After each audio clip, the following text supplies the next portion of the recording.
अरे वो कह रहे थे 22 साल कांग्रेस में रहे, आप लीडर बने कांग्रेस की वजह से और चीफ मिनिस्टर बनने के लिए जाकर बीजेपी की गोद में बैठ गए। मेरे पूरा जवानी मैंने कांग्रेस को दे दिया, कांग्रेस ने मुझको क्या दिया? फिर छोड़ क्यों दिया? छोड़ने का समय आया।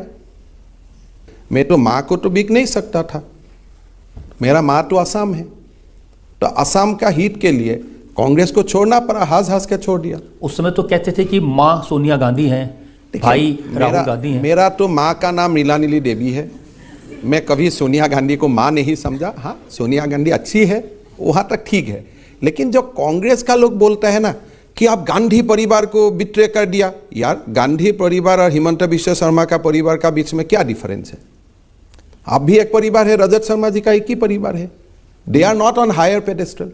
वो तो बहुत हायर पेडेस्टल हमेशा रहे हैं। खुद को समझता है, हमारा तो नहीं लगता है, बिकॉज हम